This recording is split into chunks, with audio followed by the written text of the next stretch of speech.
मैं हजरत पौलुस के ताक़ुब में हूँ। मेरा नाम कॉन कैम्पबेल है। मैंने बरसों से हजरत पौलुस के इंजील शरीफ के 13 खुतूत का मुतालिया किया। अब मैं इसे बेहतर से जानना चाहता हूँ। मैं पहली बार उनके सफर पर निकला हूँ, यरूशलेम से बहेरा रोम के पार और रोम का मकाम जहां उन्होंने शहादत पाई थी।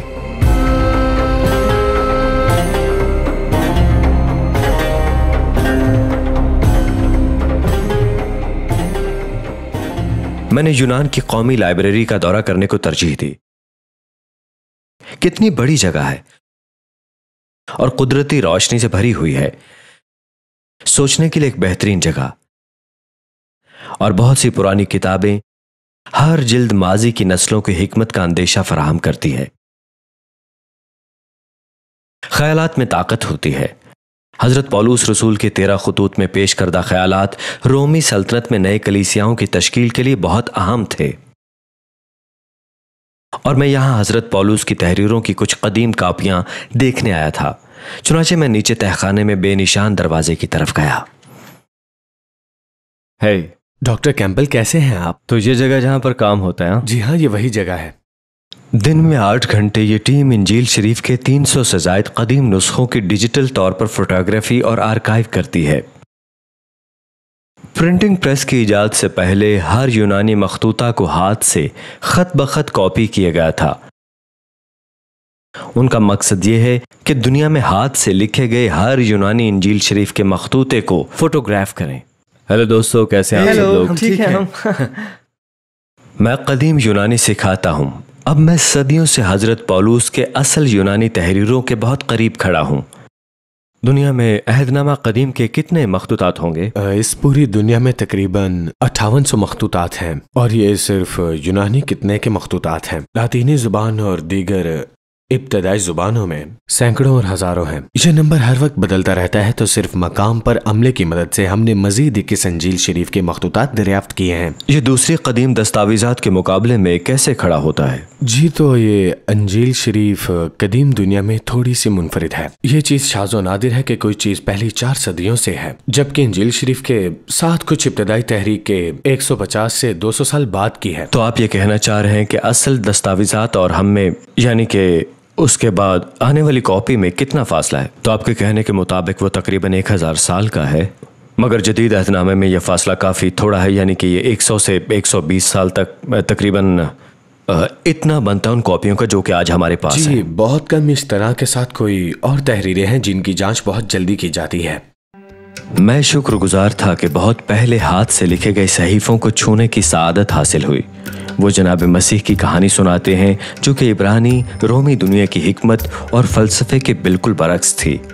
फिर भी हज़रत पौलुस ने दबाव डाला, ये जानते हुए कि उन्हें मज़ाहमत का सामना करना पड़ेगा। हज़रत पौलुस ने अपने दूसरे मिशनरी सफ़र के दौरान एशिया माइनर यानी मौजूदा तुर्की में पैदल सफ़र किया। इस बार उन्होंने सिलास नामी आदमी को साथ ले जाने के लिए चुना। उन्होंने उन कलीसियाओं की हौसला अफजाई की जिनकी बुनियाद हज़रत पौलुस ने अपने पहले सफ़र में रखी थी। लेकिन हमें बताया गया है कि जनाब मसीह की रूह ने हज़रत पौलुस को उस इलाके में मज़ीद बोलने से रोक दिया। फिर हज़रत पौलुस ने एक रोया देखा, एक रोया जिसमें एक आदमी बर्र आज़म यूरोप में खड़ा पुकार रहा था कि आओ और हमारी मदद करो। चुनाचे फौरन हज़रत पौलुस तराउस से यूरोप की तरफ रवाना हुए और पहली जगह जहां हज़रत पौलुस ने यूरोपी सरजमीन पर कदम रखा वो साहिली शहर नियापुलस था। किसी दूसरे बर्र-ए-आज़म में जाना हज़रत पौलुस के लिए एक गहरा लम्हा होना चाहिए था, क्योंकि उन्होंने तवक्को की थी कि सल्तनत के एक नए खित्ते की तरफ रोशनी डालें। मगरिब की तरफ से हज़रत पौलुस और सिलास एक रोमी कॉलोनी फिलिपी शहर में दाखिल हुए। फिलिपी दूसरे रोमी शहरों की तरह मंसूबाबंदी के साथ बनाया गया था। एक थिएटर के साथ पत्थर का काम, पक्की सड़कें और हमेशा की तरह एक अगोरा यानी बाजार। लेकिन इस मॉडल शहर के बरक्स इसके शहरी रूहानी तौर पर बेघर थे।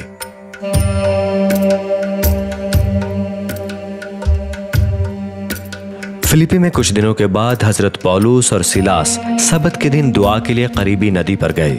वहां उन्होंने लिदिया नामी एक कारोबारी खातून से बात की। इस इलाके को रिवायती तौर पर शनाख्त किया गया है और इस जगह को यादगार बनाया गया है जहां लिदिया यूरोप से पहली खातून थी जिसने मसीहियत कबूल की और बपतिस्मा लिया। करीब ही मसीह में लिदिया के ईमान को याद रखने के लिए एक चर्च बनाया गया था। दरवाजों के साथ मुझे हजरत पौलुस के दूसरे मिशनरी सफर का नक्शा मिला। ये यहां से शुरू होता है, अंताकिया से, यानी यहीं से, और ये इफसुस है, यहां ऊपर है तराउस, ये नियापुलिस है और ये फिलिपी है जहां पर हम मौजूद हैं, और फिर थस्सलुनीके, बेरिया, इथीने, और यहाँ एथेंस के ऊपर आप देखें एक्रोपोलिस, कुरिन्थस। फिर वो यहाँ से इफसुस की तरफ वापस रवाना हुए। ये कमाल की चीज है, क्या कमाल नक्शा है। ये हजरत पौलुस की जिंदगी के अहम वाकयात को दोबारा बयान करते हैं।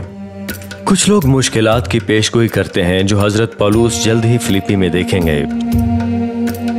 हजरत पौलुस की मिनिस्ट्री के नमूने को मद्देनजर रखते हुए खुदा ने हजरत पौलुस और सिलास को कुछ मुश्किलात से गुजारा ताकि उनका पैगाम बहुत आम हो जाए। यहाँ फिलिपी शहर में इसके बाजार में एक गुलाम लड़की हुआ करती थी जिसे उसके मालिका ने खास मकसद के लिए इस्तेमाल किया करते थे कि लोगों को किस्मत का हाल बताए और उनसे काफी ज्यादा पैसा बटोरे। लिहाजा उसने हजरत पौलुस को और सिलास को और उनकी तालीमात को गौर से सुना और जहां भी वो जाते वो जोरदार आवाज से पुकार कर कहती कि ये सबसे आला खुदा के बंदे हैं और ये तुम्हें निजात का रास्ता बता रहे हैं। काफी अच्छी तशहीर लगती है, मगर पौलुस इस मुफ्त की तशहीर से बहुत खुश नहीं थे और कुछ दिनों के बाद वो इससे एक तरह से मुश्तल हो गए और उन्होंने उस लड़की में से वो रूह निकाल दी जो लोगों को उनकी किस्मत का हाल बताने के लिए वो लड़की इस्तेमाल कर रही थी। तो ये बताना काफी होगा कि उसके मालिकान ज्यादा खुश नहीं थे पौलुस रसूल और उनके साथी सिलास से। गुलाम लड़की के मालिकान ने हजरत पौलुस और सिलास को हुक्काम के पास घसीट कर ले जाने का फैसला किया, ये दावा करते हुए कि हजरत पौलुस और सिलास ने उनकी आमदनी जाया कर दी है। चुनाचे मजिस्ट्रेट ने उन्हें छड़ी से मारा और पांव बांधकर जेल में डाल दिया। तो बावजूद इसके कि उन्हें मारा पीटा गया था और बावजूद उसके कि वो कैद किए गए, उस रात काफी देर तक पौलुस और सिलास को खुशी के गीत गाते हुए सुना गया, उस हाल में भी। और उसी असना में एक बहुत ही जबरदस्त जलजले ने शहर की बुनियादों को हिला दिया और जेल के दरवाजे खुल गए और वो जंजीरें जो उन्हें जकड़े हुए थीं वो भी इस जलजले से खुल गईं। तो जाहिरी तौर पर ऐसा मालूम होता था कि वो आजाद हो गए हैं। जेलर पुरतशद्दुद झटके से भागा जो कि उस जलजले का नतीजा था और उसने देखा कि दरवाजे खुले थे तो सोचा कि कैदी भाग गए होंगे, तो उसने अपना चाकू निकाला और खुद को मारने की कोशिश की कि वो अपने फर्ज में नाकाम रहा। मगर हजरत पौलुस ने उन्हें रोका और फरमाया कि ऐसा मत करो, हम सब यहीं हैं। उसके बाद जेलर हजरत पौलुस और सिलास के कदमों पर गिर पड़ा और कहा कि मैं ऐसा क्या करूं कि मैं निजात पा सकूं। और हजरत पौलुस ने फरमाया कि तुम यीशु मसीह पर ईमान रखो और तुम निजात पा जाओगे। उसको और उसके पूरे खानदान को बपतिस्मा दिया गया और वो खुशी से भर गए।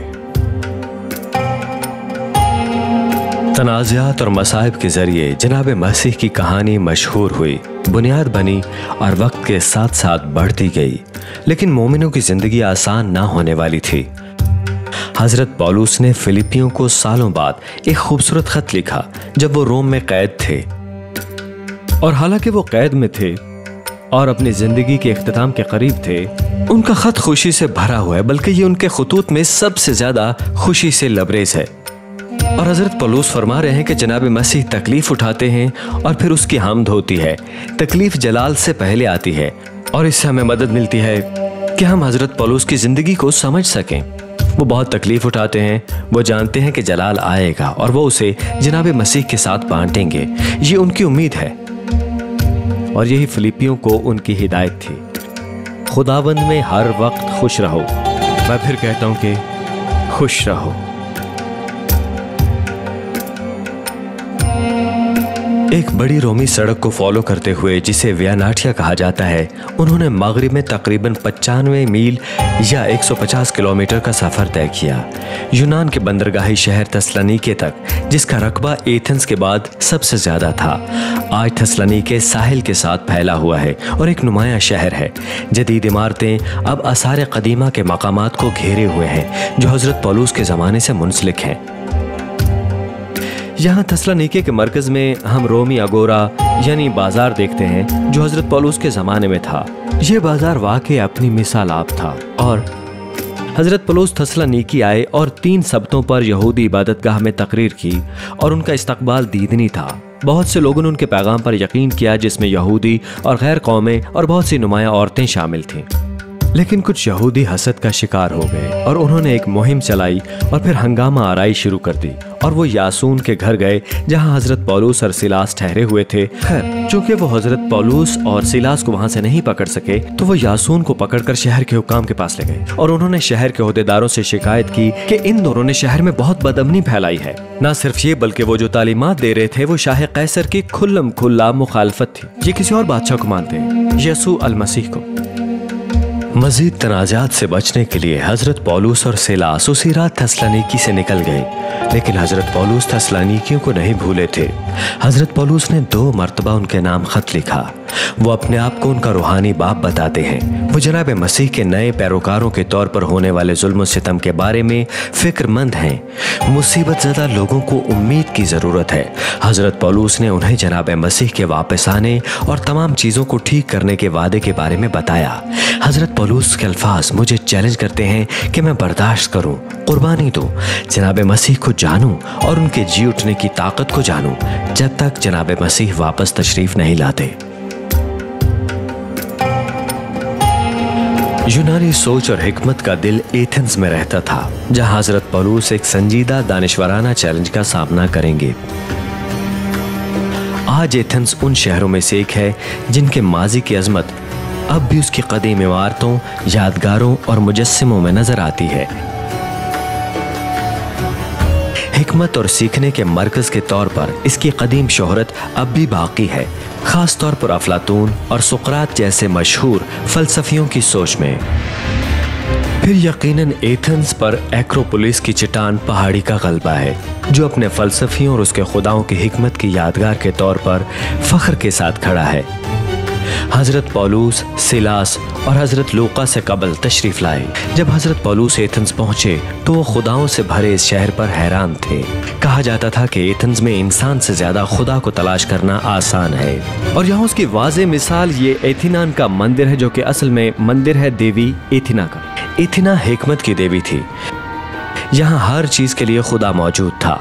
ज़्यूस देवताओं का बादशाह था, पोसिडान समंदर का खुदा था, इर्तमस जरखेजी की देवी थी, अपोलो सूरज और जवानी का खुदा था, और बहुत से थे। हजरत पौलुस को मवासलात के एक बड़े चैलेंज का सामना था।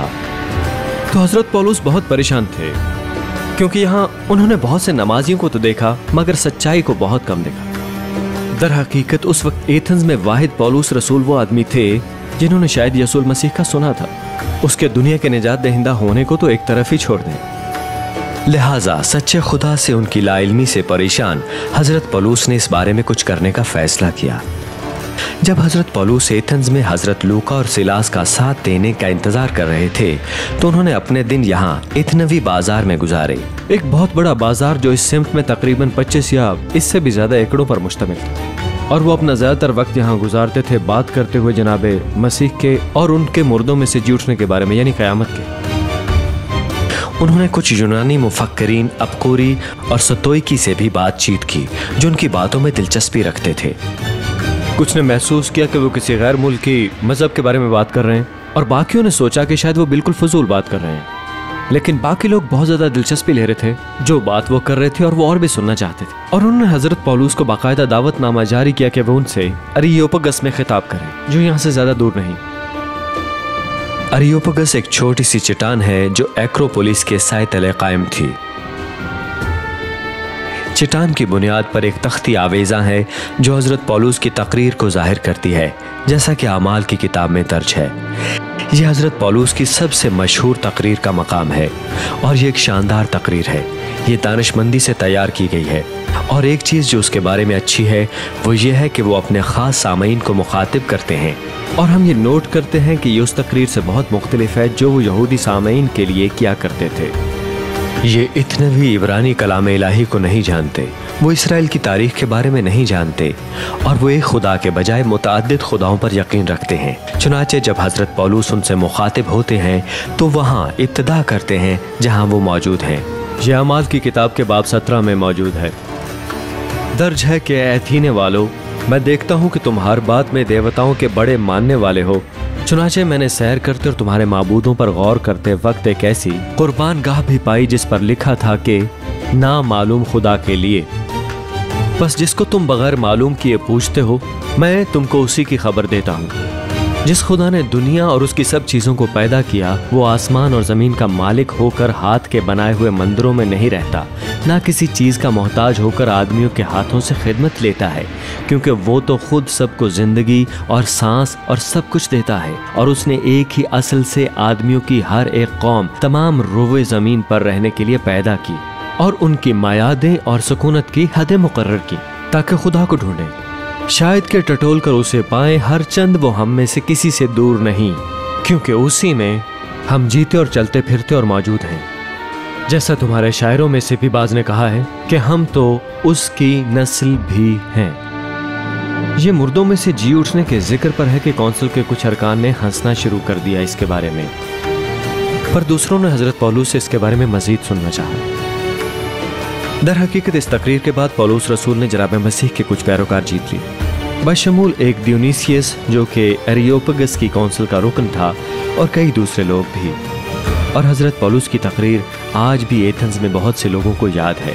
यूनान की कौमी लाइब्रेरी के डायरेक्टर के साथ बात करते हुए मैंने कुछ देखा कि दरअसल उस तकरीर में क्या था।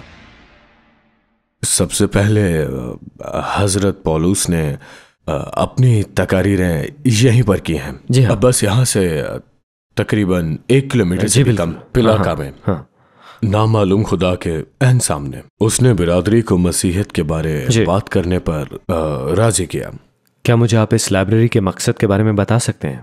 जी, तो अगली नस्ल के लिए खजानों की शनाख्त तरबियत को कायम और महफूज करना है, क्योंकि ये खजाना हम अपने लिए नहीं बल्कि पूरी इंसानियत के लिए महफूज कर सकते हैं। हज़रत पौलुस के यहाँ एथेंस में होने के साथ डॉक्टर संबोगलो ने यकीनन लाइब्रेरी में हज़रत पौलुस के इंजील शरीफ के खुतूत के मजमूए की तारीफ की। आपने हमें वक्त दिया उसके लिए शुक्रिया। बहुत खुशी हुई आपसे मिलकर अच्छा लगा। जब हज़रत पौलुस यहाँ तशरीफ़ लाए और अपने मसलूब बादशाह के पैगाम की तबलीग की जो दुनिया के गुनाहों की वजह से मसलूब हो गया और फिर जिंदा किया गया, तो ये पैगाम दानिश्वर तबके को बेवकूफ़ी की तरह लग रहा था। ये दूसरों के लिए बेमायनी था। मुझे लगता है कि आज भी हम इसी हालत में हैं।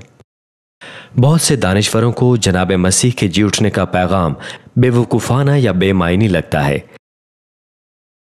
मैं यकीनन खुद पे दबाव महसूस करता हूँ, वो दबाव जो दानिश्वराना सेकुलरिज्म की तरफ से आता है, जो इस पैगाम को एक परियों की कहानी की तरह समझता है, यानी इसे एक अच्छी कहानी तो समझता है लेकिन बेवकूफ़ी भी। लेकिन मुझे याद दिलाया जाता है कि हज़रत पौलुस का इस मामले में यकीन किसी ख्याल पर मबनी नहीं है, यह किसी दानिशवराना तश्कील पर भी मबनी नहीं है, पर यह दर हकीकत मबनी है एक तारीखी वाक़े पर, उनके अपने ज़ाती सामने पर जो उनका जी उठे जनाब मसीह से हुआ जब वो दमिश्क के रास्ते पर थे। हज़रत पौलुस के लिए यह सामना एक ऐसा वाक़या है जिसने उनकी दुनिया यकसर बदल दी, जिसने दूर फेंक दी यूनानी दानिशमंदी। और आज भी ऐसा ही होता है। मेरे लिए ये ऐसा नहीं कि क्या यह हकीकी ख्याल है या कि यह दूसरे ख्यालात के मुकाबले ज़्यादा मरबूत है, हालांकि ये ऐसा है भी, तो भी बात यह है कि क्या ये वाकई हकीकत पर मबनी ख्याल है और जिसकी बुनियाद जनाब मसीह के मुर्दों में से जी उठने पर है।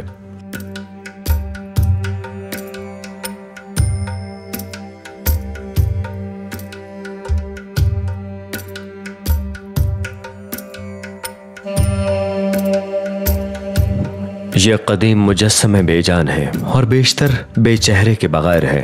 मैं तसव्वुर करने की कोशिश करता हूँ कि वो कौन थे, लेकिन अब वो खामोश गवाह के तौर पर बोलते हैं कि जिंदगी मुख्तसर है, और हमें बताया गया है कि ये लोग ऐसे रहते थे जैसे कल हो ही ना।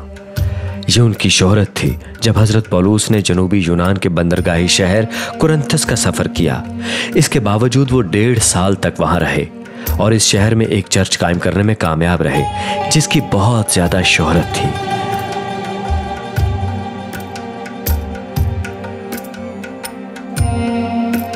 बाद अज़ां हजरत पौलुस ने कलीसिया को 4 खत लिखे, जिनमें से हमारे पास सिर्फ 2 हैं। इन खतूत में उन्होंने जनाब मसीह के पैरोकारों को उम्मीद देने के लिए अबदियत का पैगाम दिया, और जो कुछ हजरत पौलुस ने तहरीर किया, उन्होंने सलीब की हिकमत को अपने जज्बे और इस्तकामत का जरिया भी जाहिर किया। सलीब की हिकमत जनाब मसीह की मसलूबियत के नुक्ता नजर के जरिए हकीकत को समझने का एक तरीका है। उनकी मसलूबियत, क्योंकि सलीब दुनिया की अकदार को बदल देती है। दुनिया ताकत की कदर करती है, दुनिया कुव्वत और कामयाबी की कदर करती है, वो शोहरत और अजमत की कदर करती है, लेकिन सलीब कमजोरी की कदर करती है, आजिज़ी की कदर करती है, और यह कदर करती है कुर्बानी और मोहब्बत की। तो हजरत पौलुस ऐसी जिंदगी गुजारते हैं जिसकी तशबीह सलीब से है। उनकी जिंदगी मसलूब है ताकि वो दूसरों की खातिर मसाइब को बर्दाश्त करें। उन्हें पीटा जाएगा और कैद किया जाएगा दूसरों की खातिर, और वो अपनी जान देंगे, वो भी दूसरे लोगों की खातिर। लेकिन वो जानते हैं कि जो कमजोरी दिखाई देती है खुदावंद यसुल मसीह नासरी की, जिसकी कि वो पैरवी करते आए हैं, वो दरअसल खुदा की ताकत है।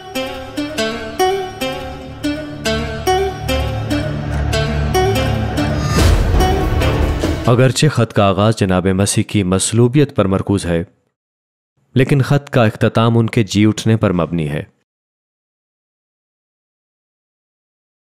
और हजरत पौलुस के पैगाम के लिए जनाब मसीह का जी उठना बहुत अहम है। वो फरमाते हैं कि और अगर मसीह नहीं जी उठा तो तुम्हारा ईमान बेफायदा है, तुम अब तक अपने गुनाहों में गिरफ्तार हो, यानी क़यामत के बगैर कोई पैगाम सिरे से है ही नहीं।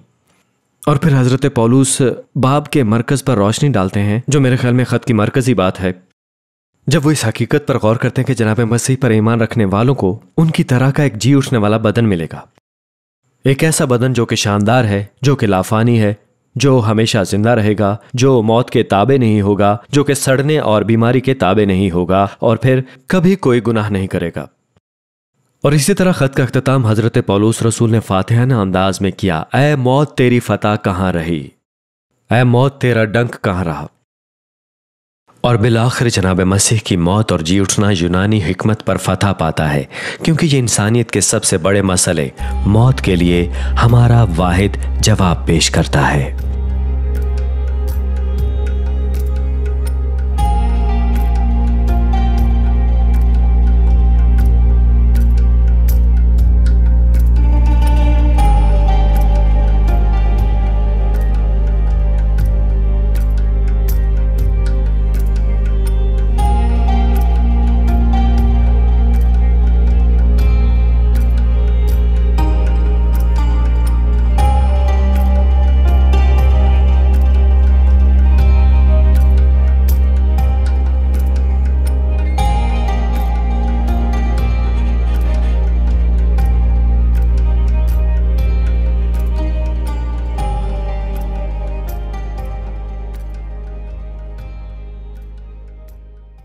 अजीज नाजरीन, इस वीडियो को देखने के बाद अगर आप इंजील शरीफ का मुफ्त नुस्खा हासिल करना चाहते हैं तो हमें अपना मुकम्मल पता बमा मोबाइल फोन के अरसाल कर दें। हम पूरी कोशिश करेंगे कि आप तक इंजील शरीफ का मुफ्त नुस्खा पहुंच जाए।